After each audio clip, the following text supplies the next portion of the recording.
You're listening to the Meet the Farmers podcast with me, your host, Ben Eagle. Please remember to subscribe to the show wherever you are listening.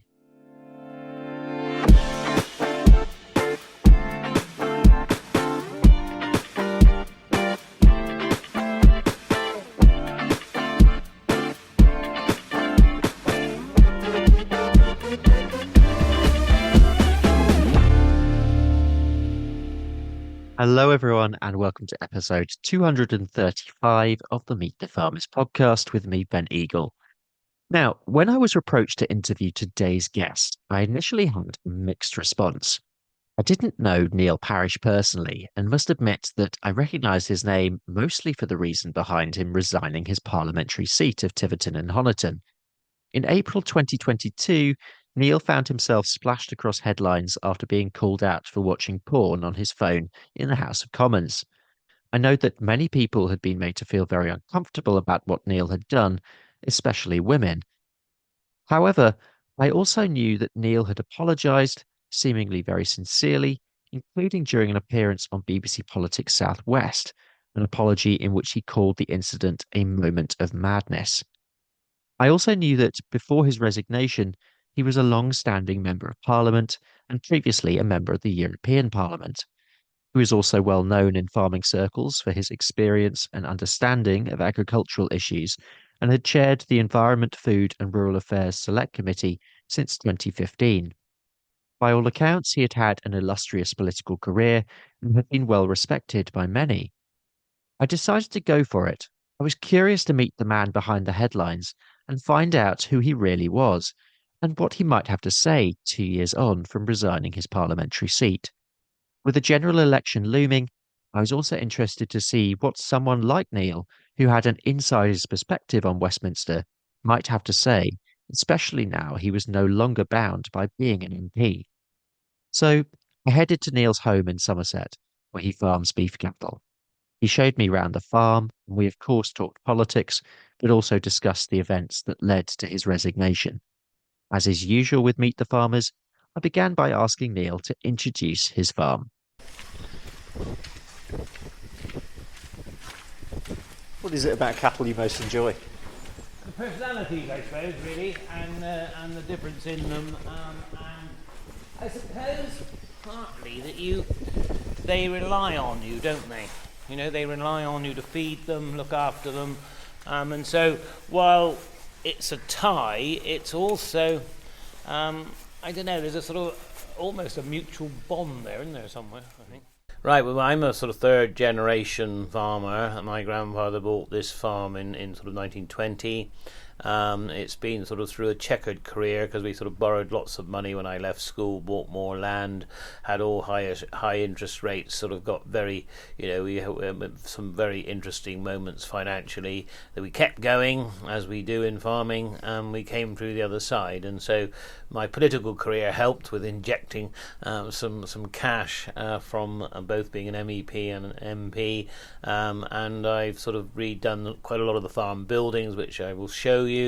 I left school at 16, built poles and galvanized buildings because having bought a lot of land, we couldn't afford new buildings. We got about 55 cattle, and we'll say a bit more about those in a minute. And it's a good job I can keep them inside, because it would be like a plough ground if we had them out in the fields. And then of course 1 minute it'll be raining, then it'll stop, and then everything will go like concrete, and there'll be no grass. Yeah. Now, you are at the mouth of the River Parrett. How much does your local environment impact on the way you farm? Yes, the Parrett is very tidal here, so the only benefit of living so close to the mouth is that we don't have to pump water here to get it off the fields. When the tide drops, there's flappers on the end of the ditches, the pipes that go out into the river, so that when the salt water comes in, it closes the flapper, stops the salt coming up the ditch.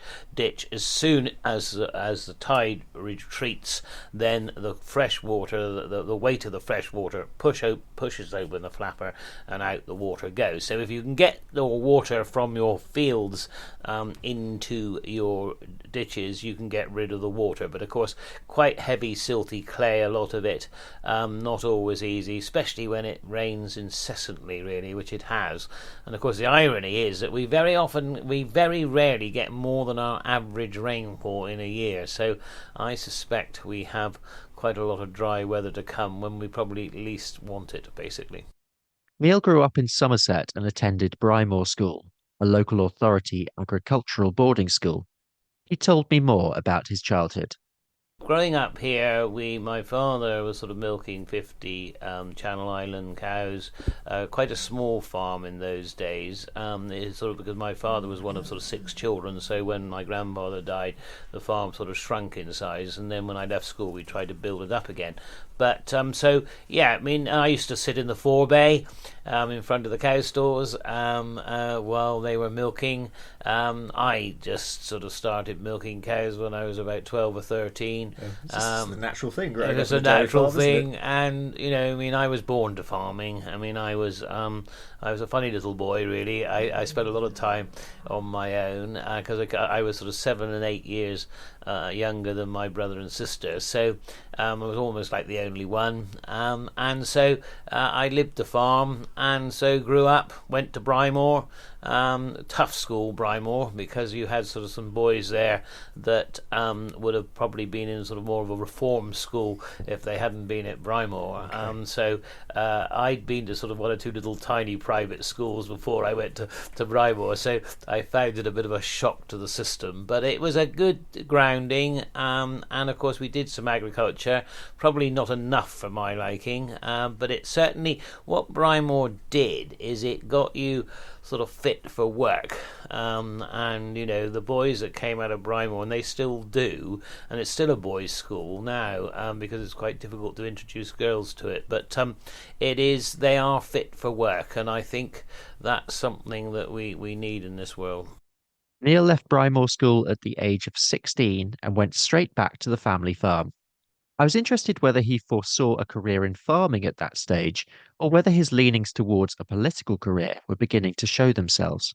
I think when I left school, it was most definitely farming, and that was it. And then I went into Young Farmers, did a lot of public speaking and brains trust, and of course a lot of debating. And of course the judges in those days, especially in Young Farmers, used to say that I was very good, but I was very political. And my father used to sort of sit here by this table and rant and rave. He was the most right-wing politician you'd find, or right-wing political views. Now, I'd look like I'm a dangerous liberal in comparison to my father, but so I used to sort of listen to him and think, well, if you feel so strongly, do something about it.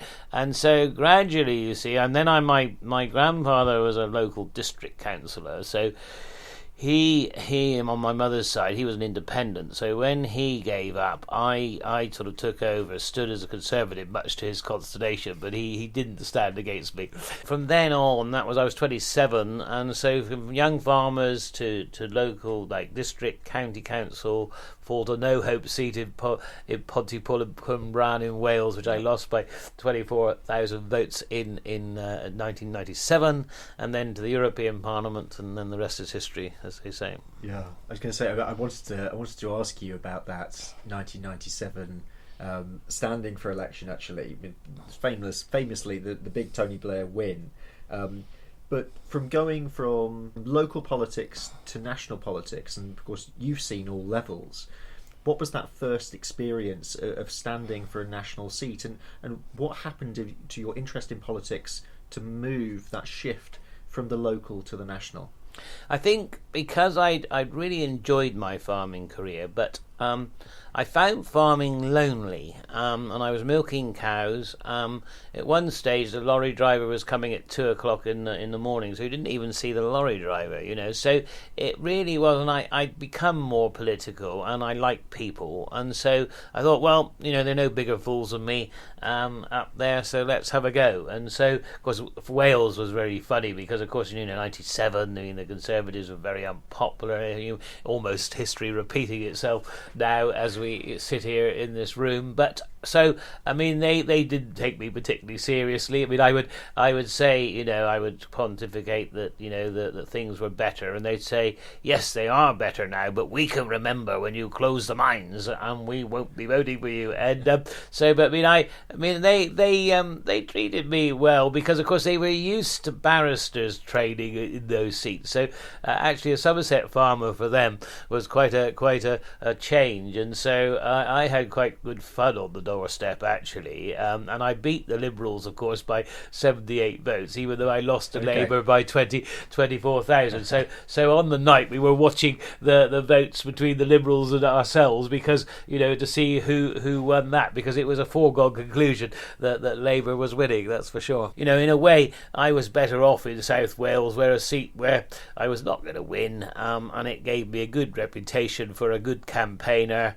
Had some good recommendations from the party, and of course after that, I went on to stand for the European Parliament and got elected to that, and then on to Parliament. So it's all part of the process of, can he stand the heat in the kitchen, and you just got to enjoy it, really. And of course, like I said, 97 was the time to fight a no-hope seat, because you didn't have the pressure of losing, basically. And of course, the trouble in politics, once you lose, even though it's not your fault, it's inclined to stick with you. That's the trouble.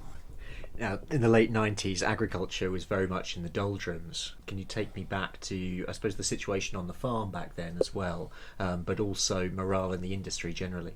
Yeah, see, I was dairy farming. I mean, I was living through BSE, and it was very difficult. I remember going out and meeting the farmers and protesting with them outside the party conference, in Bournemouth in 1996, because we were having a tough time, and yes, farming was very much in the doldrums. See, the Common Agriculture Policy had produced, it had created a surplus of everything in the 80s, hadn't it? And we'd been sort of cutting back.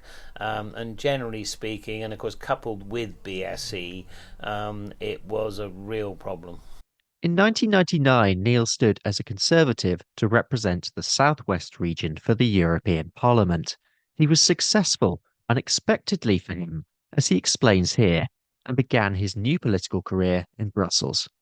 Yes, because I was number 4, you see, of 7 in the Southwest. 3 were expected to get in Conservatives. The 4th was a very marginal seat. Well, I came in, and in 1999, the Conservatives came out to vote, and nobody else much did, and so therefore we actually did very well in the European elections. So I almost sort of arrived by mistake in Brussels, because I thought, well, I'll campaign for the European elections, won't get elected, and then campaign for Westminster for 2001. But I really enjoyed the European Parliament, because you had in fact you had only 15, 16 countries when I first got there in 99. By the time I left in 2009, there was 27, and so you had all the different languages, you had all the different countries. But of course, what I found, especially when I later chaired the Agriculture Committee, is that all the farmers in all the different countries, they may speak different languages, but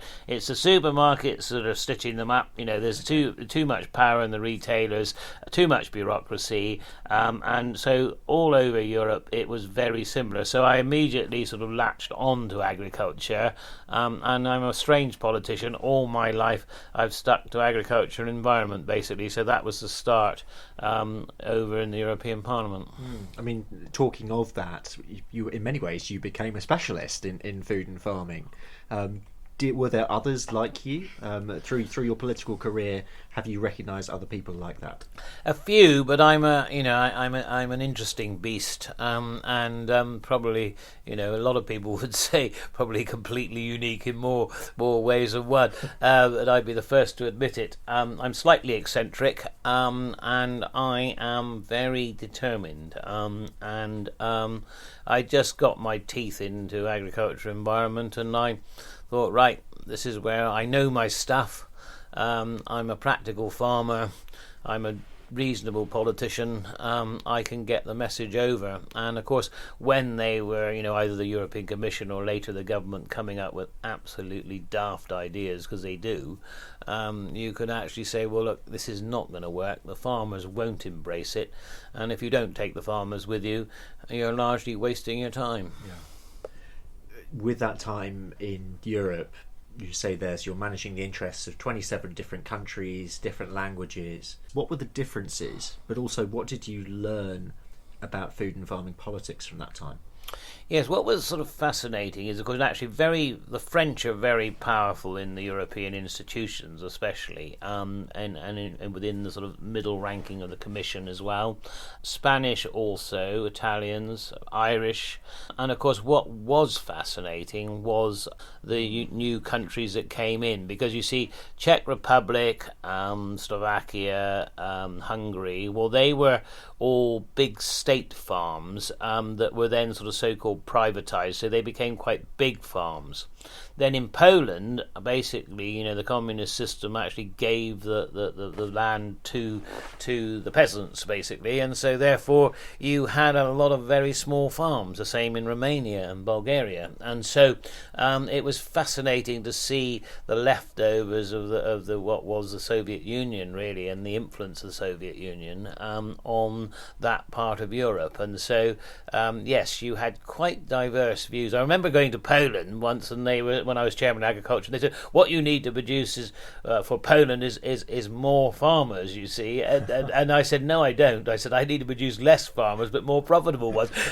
Whether they ever interpreted that into Polish, I shall never know, but because you see they were just so uneconomic, and of course I was chairman of agriculture when Marianne Fisher-Boel, Danish commissioner, now her and I got on very well because the Danish and the Brits were not unlike in views, and she realised farmers needed support, but she also needed the fact that they needed to be commercial. And the only trouble with parts of the European system and the CAP, Common Agriculture Policy, is that I think some farmers in some countries think that subsidy is theirs for the taking, and they must have it. Now, yes, you need some support, but you need to be economic as well. And I suppose that's where my conservatism, if you like, and my capitalism came in. And that's where, when I first chaired the Agriculture Committee, I don't think the French knew what to make of me, but I did actually get on very well. And I used to tease Michel Barnier, the Minister of Agriculture, hugely, because I used to wind his farmers up every time I went to a meeting, and then they used to have a go at him. And he said to my wife, who is actually a French linguist, he said, "But your husband seems to follow me everywhere." So I think he had respect for me. Whether he particularly liked me, I shall never know. Yeah. As the 2000s rolled on, Neil's political career was set to shift. In early 2007, he was selected as the Conservative parliamentary candidate for Tiverton and Honiton and was elected in 2010. I asked him how he found the shift from European politics to Westminster. Well, it was a shock, actually, because, you see, I stupidly thought that having done 10 years in the European Parliament, having been a chair of a committee, there's no ministers in the European Parliament, so as chair of a committee you are virtually sort of ministerial status. So I thought that was going to help me when I got to Westminster, but as far as my colleagues are concerned, I'd been to the devil and I'd sucked with the devil. So, I just started from scratch, really, once I got to Parliament, albeit the sitting on I got onto the select committee straight away for the EFRA, and of course especially later on as we started to unravel the common agricultural policy, it was very good experience to actually experience the whole thing, and why parts of the common agricultural policy are absolutely ridiculous, but parts of it are very sensible, especially on trade negotiations and others. And so that was very useful for me. So yes, I used that experience, but I realised that I had to sort of find my niche again. Concentrated on environment, food, Rural Affairs Select Committee. I was sort of brought up a Methodist, so I'm a non-conformist, and so therefore I don't conform very well. And so I was never going to lick the boots of all the ministers to become a minister, but Select Committee Chair is where I went on to do. Was an obvious choice for me because when I could get elected by Parliament, I didn't have to wait for preferment, and then I could actually question ministers strongly and the industry and everybody else on where it was going. I mean, at a time of such parliamentary upheaval over the last few years, just focusing on select committees, what for you is the role of select committees in Parliament today? The role of a select committee, especially now since 2010 when David Cameron got you elected by Parliament, whereas before you were put there by your party manager so you could be removed. So it gave you a real degree of independence. So, if you thought the ministers weren't getting it right, you could question them. So it wasn't only DEFRA ministers you questioned, but it might be Home Office ministers when you needed people to pick the vegetables and fruit. The amount of workers we had in the country, all of these sorts of things. So, and then of course, if the beef slaughterhouses were not, they brought in new grading systems where they were downgrading cattle and destroying the market. You could have them in. You could do all sorts of things. You could, interview Sainsbury's when they're going to merge with Asda because I felt, they were getting too strong and they would buy it. They would try and sell it Asda prices, so they'd buy it Asda prices, and it would be the farmers that paid for it. So, I was always seen. I think that's partly why they never made me Minister of Agriculture, was because I was too close to the farmers and they didn't trust me. During Neil's career at Westminster, he saw 5 prime ministers and a whopping 7 DEFRA secretaries. There have been 3 further DEFRA secretaries since his resignation in April 2022. I asked him what it was really like to be on the inside of politics during those years. First of all, you had the coalition government, the first 5 years, so that was different again.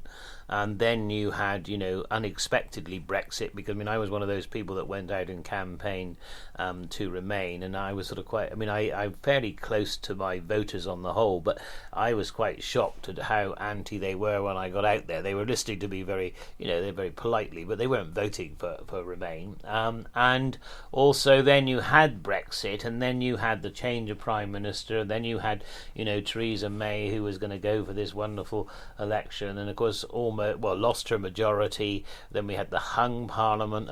Very frustrating. I voted, I think, for every combination of Brexit you could get between 17 and 19, and we used to get people that I was really friendly with. If they voted the other way, we'd have a go at each other. We really got very scrappy, and it really was the most depressing time, because you moved a bit to the right, then you lost somebody on the left. You moved a bit to the left, you lost somebody on the right.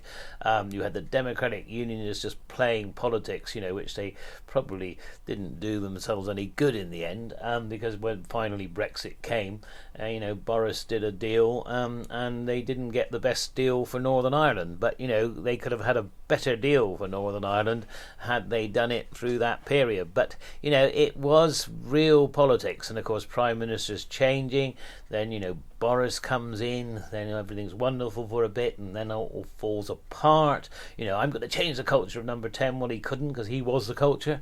And lovely chap, Boris, but you can't believe a word he says. When I used to go and see him, I'll look after the farmers, Neil, because I knew Boris well.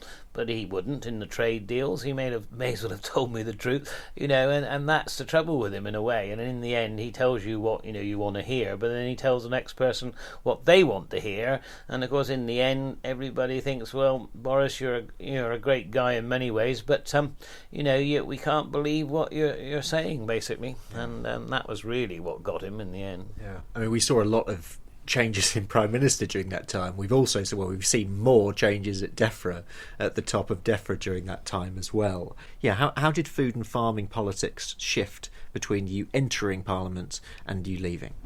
That's right. Naturally, when I entered Parliament, we were still very much part of the Common Agriculture Policy. So therefore, we spend a lot of time arguing, about the bits of the agricultural policy we didn't like. But of course, it always had a good support for farmers.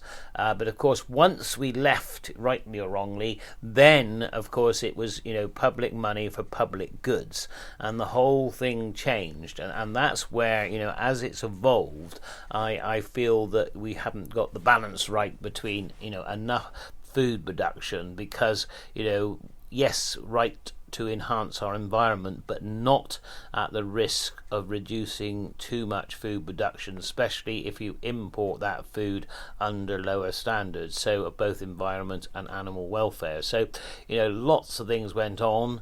Some interesting secretaries of state. Probably the strongest of them all, of course, was Michael Gove, who was very, very well connected into cabinet. Now, I didn't get on with him at all well to start with, but in the end, we actually got on very well. I think he thought I was a peasant, and I thought he was a prat. And in the end, he decided I might be a peasant, but I probably had a brain. And so we did actually get on extremely well. But and then George Eustace and I got on well. But George was good, but for me, he was just a little bit too green, believe it or not, and I think didn't necessarily see what some of the policies were going to do in the long run. But of course, he was delivering government policy and delivering what the nation believe they want. But I think the nation, yes, they want an enhanced environment, but they also want very good food, and they want good farming practice, and they want to keep the good farmers that we've got. And I think that's the risk where we are now. Brexit ushered in the biggest change to British agricultural policy since adopting the European Common Agricultural Policy in 1973. The Agriculture Act 2020 and the Environment Act 2021 established a new framework, and the discussions surrounding public money for public goods led to the decision to gradually dissolve direct payments based on land area in favour of environmental payments, including the Sustainable Farming Incentive and the Landscape Recovery Scheme. I asked Neil whether he thought politics had shifted too far towards the environment. I do actually think it went too far towards the environment, and I think we are beginning to see a little bit of rowing back now by government, because they were actually talking about food security and each year monitoring our food security. Now, the trouble is, all the policies that have come forward have actually reduced production, they haven't enhanced it, so therefore we have to be careful. And you see, you take Somerset, and one of my first podcasts was with James Winslade talking about the flooding of Sedgemoor. Now, Sedgemoor will always flood because of the nature of it being a floodplain. But, of course, if you leave the water there too long, you kill the vegetation and you release that carbon into the soil, and you also reduce, the grazing and the crop potential of that land. And so, we've got to get the balance right. Have water for a time, but then be able to remove it quickly, turn on the pumps, get the water to the pumps. All of these things which sometimes the Environment Agency is not quite so good at doing, because they don't like the desilting of rivers. They're opposed to it, really, and they will do it, but they always do it under duress, I feel, and I think that's the problem. And on the food and farming level as well, looking forward, there is again talk of strategy, whether that's a land use framework. There's a lot of work from the Food and Farming Countryside Commission, for example, on that and others. But in terms of a food strategy, a water strategy, what does the future of food and farming politics look like in terms of that strategic viewpoint? Yes, I think land use and water use into the future is hugely important, because you see we're going through a very wet period at the moment, but we will go through droughts, and of course if you take Lincolnshire, if you take all the areas where we produce a huge amount of vegetables, we do need water. And of course, with London and the southeast drawing more and more water in for the population, if we're not careful, water for vegetable production is going to be squeezed. And so therefore recycling of water, using water for recycled water for growing crops, I think would really be a good idea, and we're not doing enough of it. So it's not only land use, but it's also water use. And believe it or not, with the eastern counties, being very much where most of our vegetables are grown, then I think, I've been talking about this for years, because right back in 2012 we were talking about drought, and then by 13, of course, we were talking about flood. So this is what happens, though, and of course, with climate change, climate pattern, we're going to see more and more of this. And so, yes, I think it's land use, water use. So drainage when you need it, but water when you need it to grow your crops. All of these are linked, really, along with don't plant too many trees on really good land and then buy your beef from Brazil, because the rainforest in Brazil holds a lot more carbon than any forest does here. So, let's be sensible about all of this. Our story now takes a different turn as we cover the events that led to Neil's resignation as an MP in April 2022. I spoke to Neil about this period during our initial interview, but reflecting during the drive back from Somerset, I wasn't completely happy that we had covered the events in full. So I contacted Neil the day after, and he agreed to a follow-up interview over Zoom. What you're about to hear covers the events that led to the end of Neil's Westminster career and his final days in Parliament. Now, I want to turn to the events that led to your resignation because I really want to understand what really happened at the time and also in the aftermath as well. So, as I understand it, and forgive me if I'm wrong, please put it right. So, on the 25th of April, 2022, there was a group of female Conservative MPs. They met with the then government chief whip, Chris Heaton-Harris, to complain about sexism in Parliament, and that was when it was alleged that an unnamed at the time male colleague had been watching pornography in the House of Commons.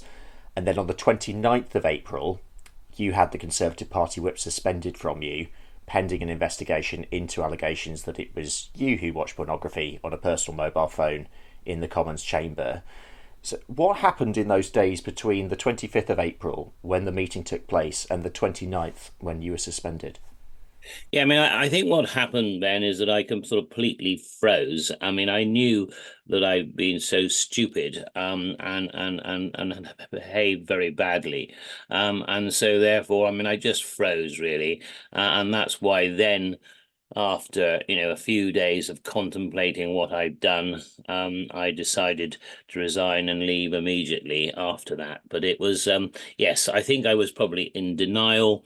I think when you do something that was really wrong, and I never intended, what I do need to say quite clearly, I never intended to offend anybody. I didn't think anybody could see what I was watching. It didn't make it right that I was doing it, very much wrong what I was doing, but I certainly never intended any offence to anybody else. I went in accidentally the first time onto this site, but I went in again, and that's why I resigned from Parliament. Yeah, and you resigned very quickly on the 30th of April, so the day after, and you've since called it a moment of madness. But you've explained that, but what actually happened in the moment? What was actually happening in the chamber?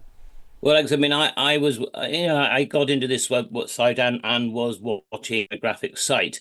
I had the phone very close to me. I didn't actually think anybody else was watching what I was watching. Like I said, it doesn't justify what I did, but like I said, that was the situation. And so, like I said, thereafter, when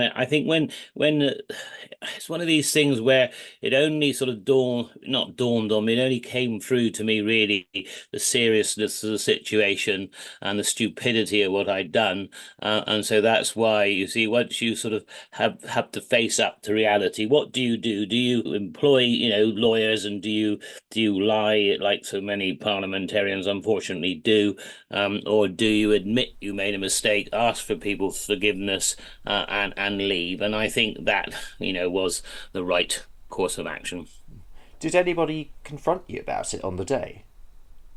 No, the chief whip did, but like I said, the individuals who were supposed to have seen me watching it have never ever said anything directly to me.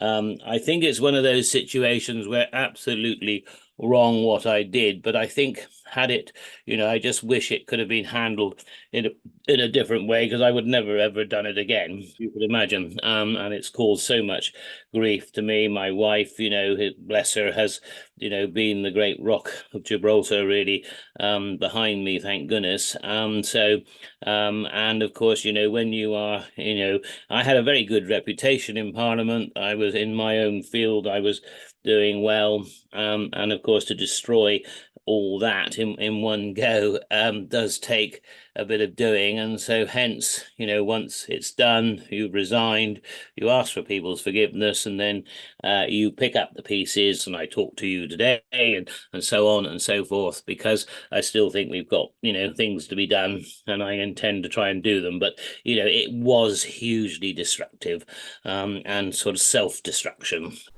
So, I mean, you said in a BBC Southwest interview, and you said here as well that you were trying very hard not to let anyone see that you were watching, that there's no way that you wanted to intimidate anyone, and it's absolutely not what you intended. But like you say as well, the press took hold of this at the time. In some ways, it became a symbol of misogyny in Parliament, and there was also quite a bit of reporting about the topic generally at the time. Labour's Shadow Chancellor Rachel Reeves said the problem was still massive, quote, adding that there's not a single female MP or staff member in the Commons who doesn't have their own stories about sexism and misogyny. And there were other comments like this from other female politicians at the time.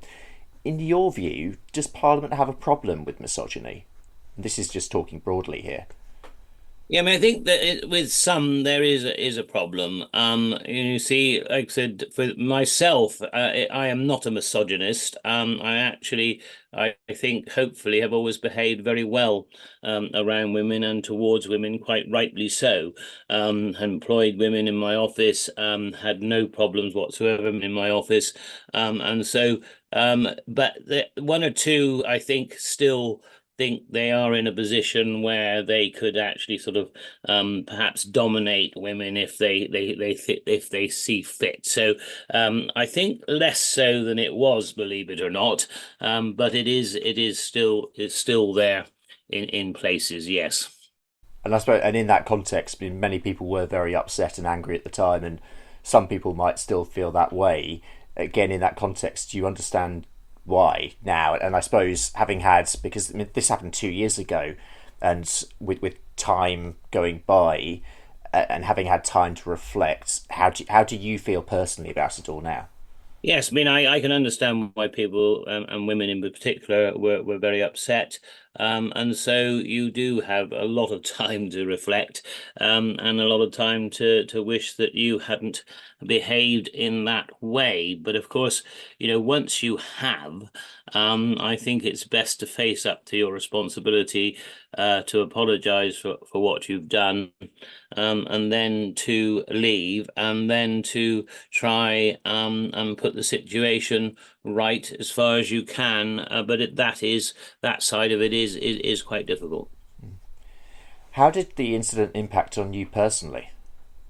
Well, it's sort of. I mean, I've always said, I'm not a drug taker, so please don't everybody listen to this think for one moment I am. But I've always described politics like a drug. So therefore, I was sort of at the peak of my game. So as far as the politics was concerned, I was sort of high on drugs, if you like. And then all of a sudden, you are nothing, and you're out, and you've disgraced yourself. And so you can imagine it's just, not in physical terms, but in mental terms, it is very much like cold turkey, really. And so therefore you just don't know what to do. So for me, fortunately, I had a very supportive family. And also, I had the farm, and the animals, and the cattle, in particular. And I can assure you, they were my saving grace, because you could go back onto the farm. And of course, you're running your own business as well when you're farming. And so you're not reliant on others, because you see, once you've disgraced yourself, you are persona non grata virtually everywhere. And so therefore the one thing I had was my own business, a lot of repairs to old farm buildings that I built when I was left school, so a lot to be done.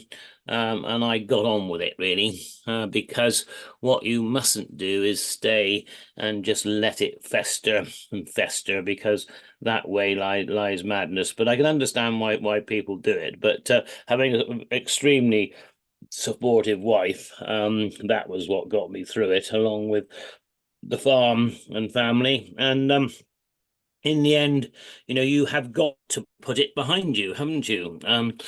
Because otherwise you will. Because don't forget, people do. I mean, it was hugely wrong. Whether it warranted quite the international press coverage it got, but it was titillating, literally, wasn't it? And so, therefore, it just went mad, And for 3 days of paparazzi outside the farm, I think that also was hugely, because I'd always managed to keep my political and family and farming life, albeit part of my political life, that they were separate. And I think all right, I caused the intrusion, but the intrusion was that also had a huge effect upon me. Yes. Despite the manner of your exit from Parliament, what would you like your political legacy to be?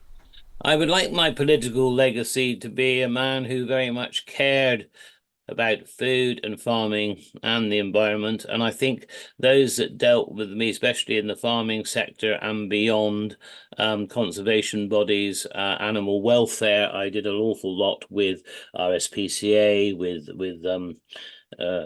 Blue Cross, with Battersea Dogs Home. And so all of those things, I think I did leave a legacy, albeit, it's never naturally seen, because it's clouded by what happened at the end. But there is a legacy there, and I am missed in Parliament. I know that for a fact. So, you don't want to you don't want to get build yourself up too much over it, but nor do you want to destroy yourself, because I think I can safely say that I went through Parliament and I did leave my mark, whereas I can assure you there are members of Parliament that go through Parliament and leave no mark at all. So therefore, like I said, I worked hard, I enjoyed it, and I did my job properly. I interrogated ministers, I interrogated the processing industry, anybody who was not, treating farming and people properly. I had them into the select committee and we questioned them strongly. So therefore, like I said, on that side of it, yes, there is a legacy, albeit like it's very difficult to see at times, as you can imagine.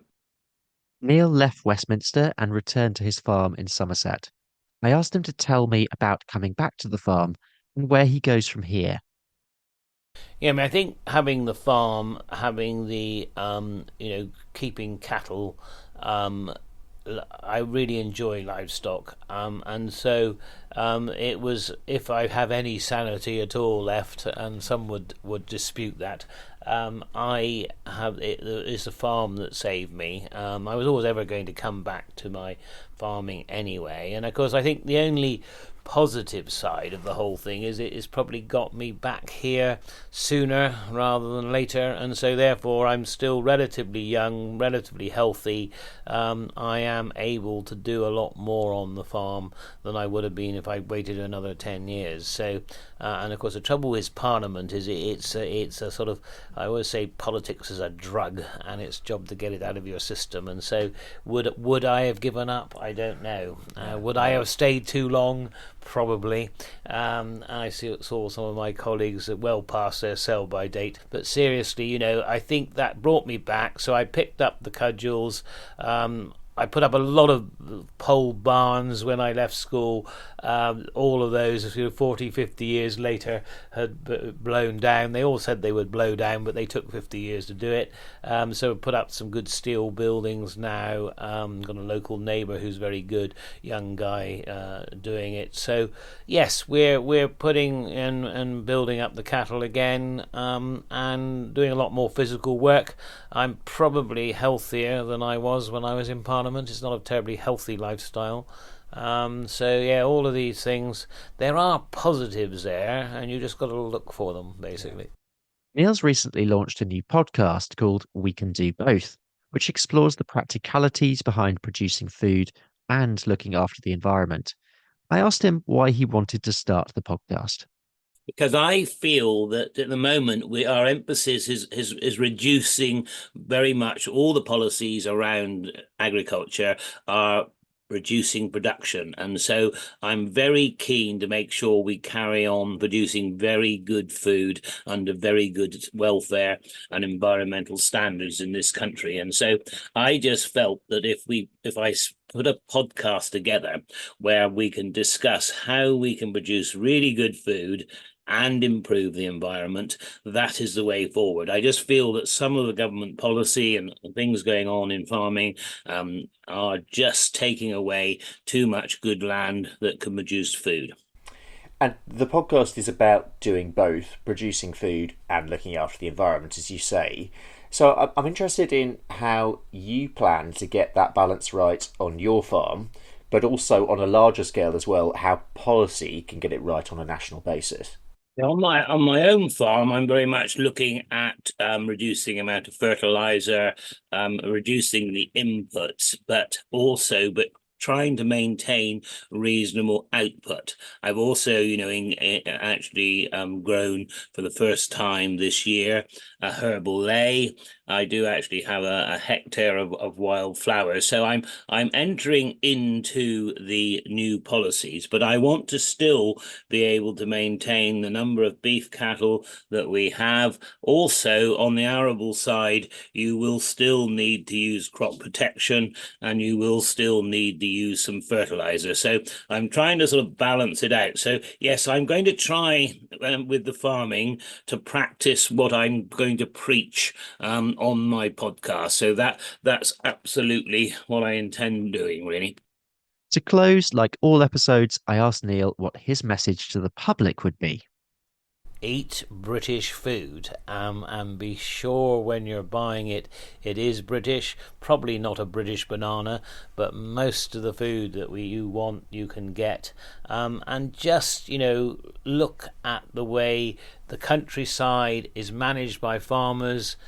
Along with the environment, they are hand in glove. So, as they often said, eat the view. Make sure your beef, your lamb, your milk, all of that is come from good grass-fed animals, and you will help not only the farmers, but you'll help the environment at the same time. And here's his message to farmers. Keep going, farmers. At times you must feel that the political world has deserted you, but you are a determined bunch of people. You love the land, you love what you're doing, so keep going, and you will come through. Most of you will come through, and I hope as many of you as possible prosper in the future. Neil, thank you for coming on Meet the Farmers. Thank you, Ben. It's been a really good interview. Thank you very much. After spending time with Neil, I reflected on the experience, the conversations we'd had, and the person behind the headlines.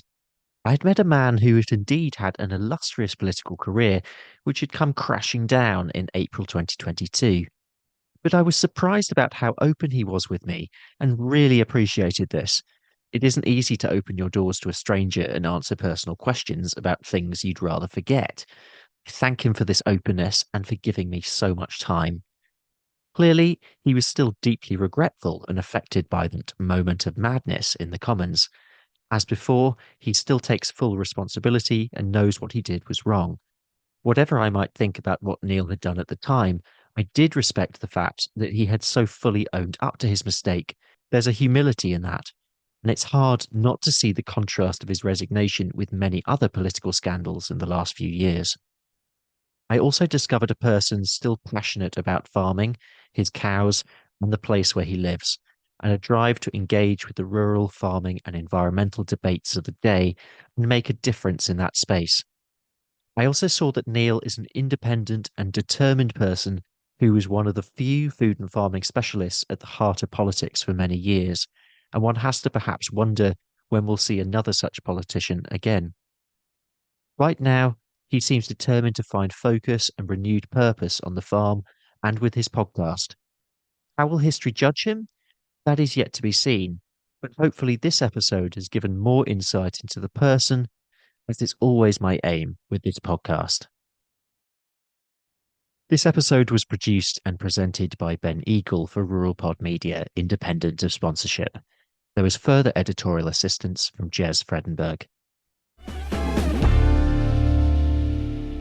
Next time, I'll be speaking to Herefordshire beef farmer Ian Farrant, who was last year's Beef Farmer of the Year, Farmers Weekly Awards. Don't forget to check out our sister show, Rural Business Focus, which you can find on whatever podcast platform you're listening to this show. In the meantime, if you can do one thing to support this show, please subscribe on whatever podcast platform you're listening and leave us a rating and a review. That helps us to grow the show and just to keep everything going.